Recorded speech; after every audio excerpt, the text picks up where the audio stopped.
Good morning, everybody.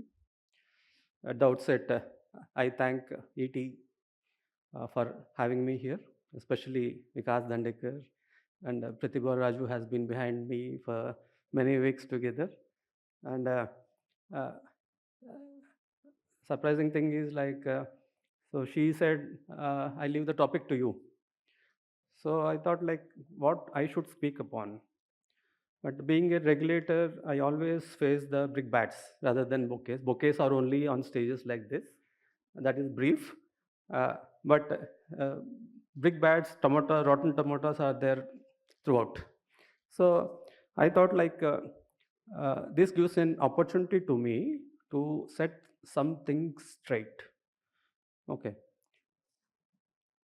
So I thought I would talk upon something what we have done in the last several years.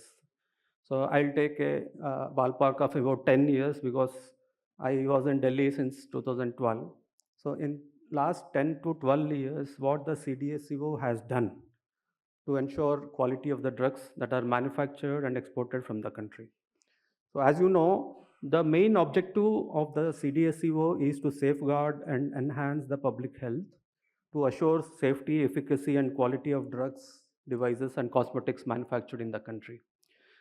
Uh, the objective is similar. If you see any agency internationally, everyone has similar objectives, but it is the pathway by which so each one of them adopt. So that is different. For example, if we consider a well-developed country like Western countries, so there uh, they have large scope for innovation and INDs and new drugs because the most of the cost is borne by the insurance companies. But in our model, it is different that apart from being innovative, we also need to have first thing is accessibility of the drugs to the general public, where per capita income is less, and therefore our main another objective is that making available drugs accessible at affordable cost. So this is the main point that differs from Western countries, uh, differs India from Western countries. So our regulation, so as a regulator, you can decide today, okay, I will shut shop all those manufacturing units so which are not complying with the uh, GMP, or maybe even the traders or even the retail pharmacies, someone is not uh, selling without a prescription, or where there is a pharmacist not present. So I can do all these things in matter of days. But is this going to sustain, or are are we going to more complicate the matter more, or are we supporting the public health, or maybe patient safety, or maybe providing accessibility to the patient? So that is because I have been in the field of this policy making and even the drafting the rules since last 10 years, major part. So this is always behind the back of the mind when we make some provisions, how it is going to impact the patient. uh, Having said that, so the leverage we also have making the rules is limited. The act has more leverage, and then this act was 1940, and not much has happened since then. So we made several attempts. I myself have participated in the making three versions of the revised act, but uh, because being a democratic country is not easy to push this.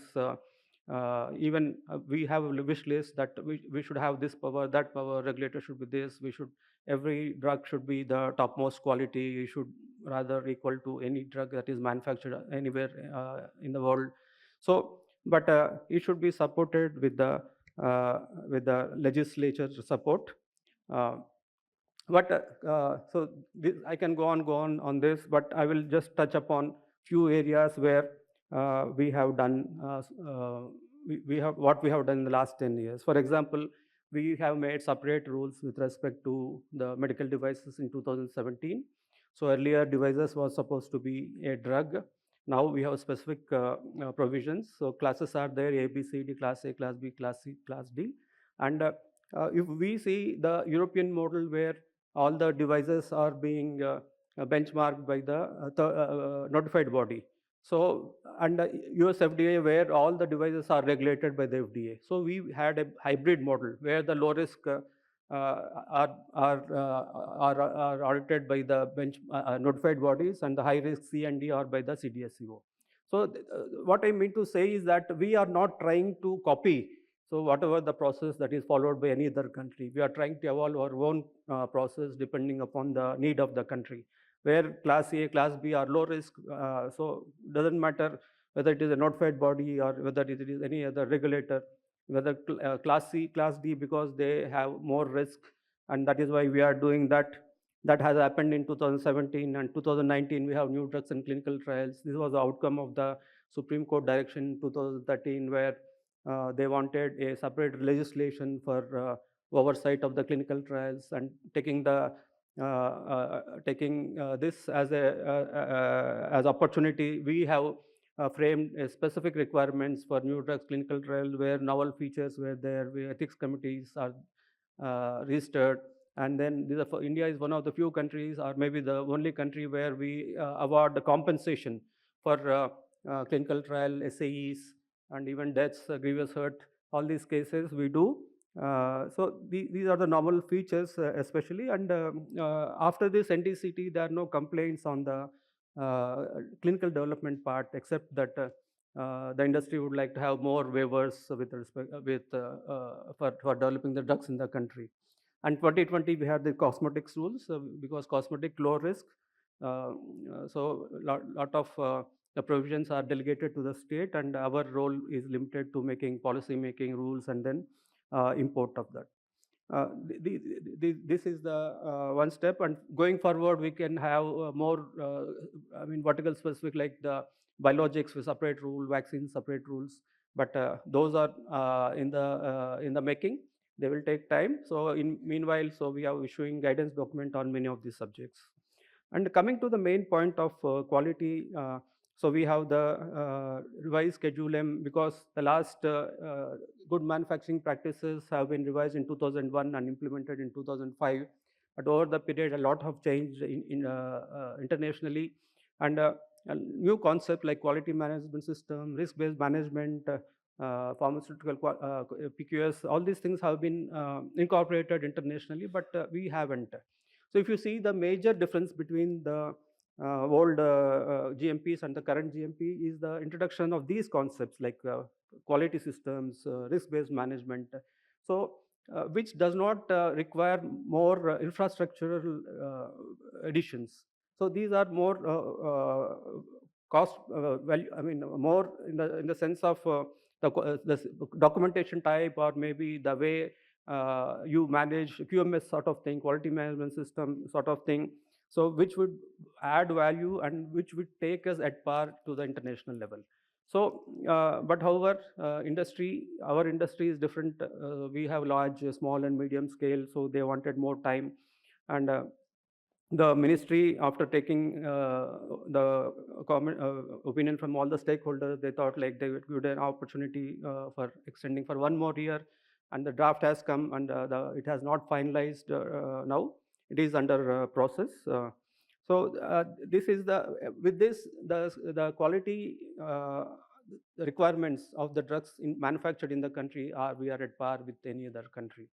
But in the past, what we have done more regarding the product quality, because we always have the generics do not have the same efficacy with that of the branded products.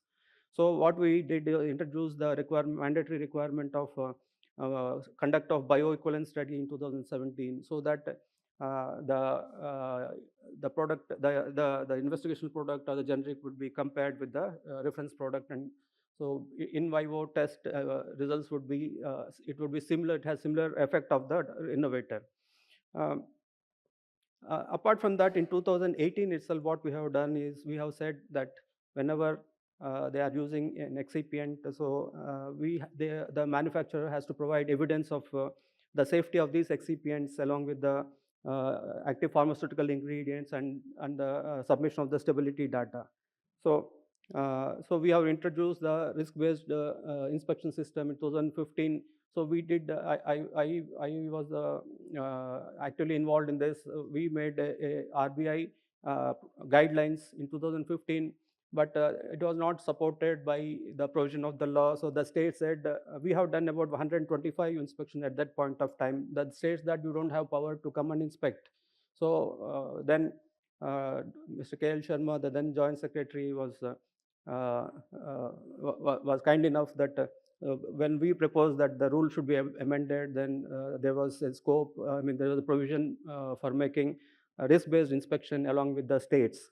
So taking that as a cue, in the last December of 2022, we restarted the RBI. Now, RBI has yielded good results with respect to identifying those which are operating at a high level of risk.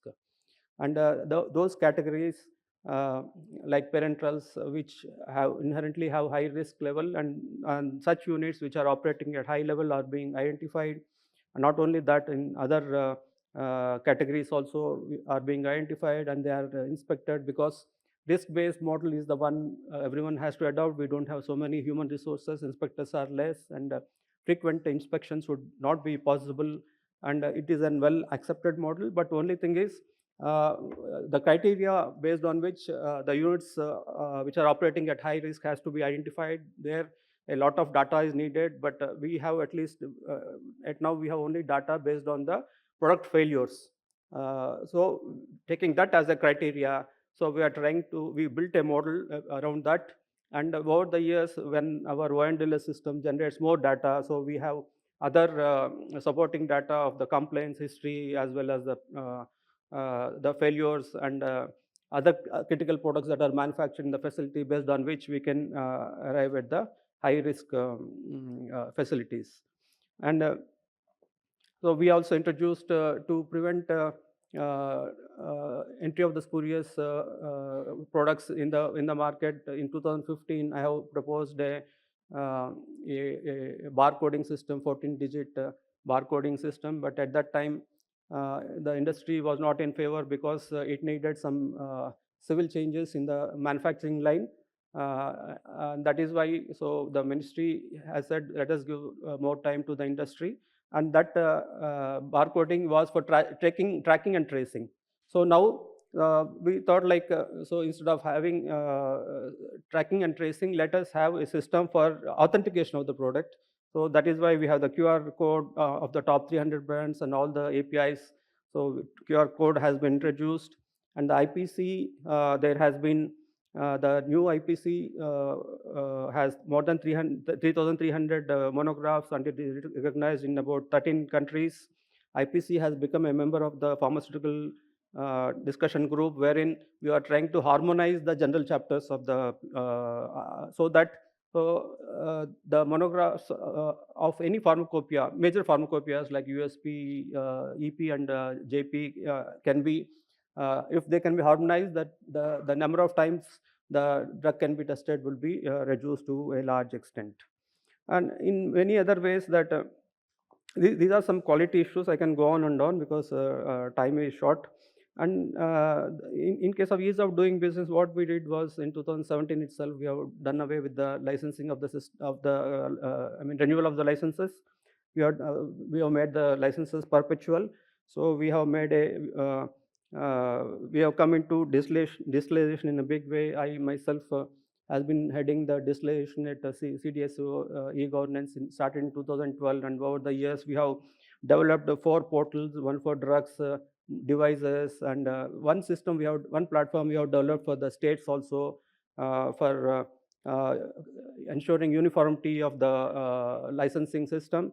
And now 13 states have already onboarded, and over the period we expect all other states will be onboarded. And there is also the LIMS, because we have 8 laboratories in India under CDSCO, and all these 8 laboratories, because to ensure the reports issued by these laboratories have deep consequences, in the sense prosecution can be happened by the launched on the manufacturer if the product fails. And that is why the data integrity should be at the topmost. And we have developed a LIMS system, that is the Sugam Labs, which integrates all the 8 laboratories. And the capacity building of CDSCO, we have increased our zones to 8. Badi was the zone, And then there are subzones, 8 subzones, and 8 labs we have increased recently to Bhubaneswar, and there are 28 port offices. And our human resources have, in 2008, here 111, and it is now almost 900 officers at CDSCO, and we have instituted a training academy. Uh, so regulatory changes, we have made, some compounding of rules. We have issued the draft, and the final is going to come. Uh, regarding the international affairs, where our exports are more than 50%, across the 50% of the total market size. So I started in 2014. From that time onwards, we had MOUs with the US FDA, 2015 MHRA, 16 Japan, 17 ANVISA, and many other countries. Today we have MOUs with 20 countries, and many of these countries like US FDA, PMDA, MHRA, Netherlands, Denmark, they have been supporting us. They have been helping us to build the capacities of the inspectorate. So only yesterday also met the Netherlands ambassador in her embassy. Because we have sent about 12 inspectors to Amsterdam for training there. So we have become observer of the ICH in 2016, associate member of the IMDRF in 2000 last year. We have been member of the ICMRA. So we have successfully conducted ICDRA last year. More than 120 countries have attended. So there are a lot of things that are happening at CDSCO, but it is not like. However, it is not like everything is good hunky dory. There are certain issues. The main issue is regarding, because the powers are shared between the state and the central government. So the states are independent. We cannot impress upon them to do a certain thing or not to do a certain thing. So how to address this? So we try to address this by the replacing the current act with a new act. But that is a work in progress. It will take time. So meanwhile, what we are trying to do is that we are trying to benchmark the states, so that where they are standing, and then we would encourage them to improve their performance. So the ministry would make an announcement in this regard, what is the modalities of benchmarking, and then how it will be done, because that is the ministry's privilege. I'm not going to more details. So there are many other initiatives, like we have created a vertical for medical device. Yeah. Yes, sure. So we have made a article for medical device at CDS. So we have vertical for Ayush, which I am heading. We are making separate rules for OTC. We have created a medicine safety monitoring division for adverse drug reactions, and then awarding compensation. So we are trying to create a separate schedule for prescription drugs. So we have appointed Kaizen, a Japanese company, and the BCG, Boston Consulting Group, to understand, to study our processes, how to make process re-engineering and then reduce the timelines. So they are coming regularly on daily basis to our CDSCO, sitting with us and then understanding. They are making various suggestions, and we have done something, and many more are in progress. So we also would like to have become the WHO listed authority. We have become ML3, sorry, maturity level 3 in the last audit last year. But ML4 means continual improvement, where it requires cooperation with the state. Last thing is, we should try to evolve benchmarks of our own, rather than just blindly follow the whatever standards set by any Western countries, because our requirements are different. But without compromising the quality of the product, our benchmark should be there, and it will help even the other LMIC countries in Asia and Africa. So we're also very happy about this. And I will leave to you. So regarding where we stand, and then what need to be done. Are we successful, not successful? So always, it is a regulator's job is always work in progress. Thank you very much.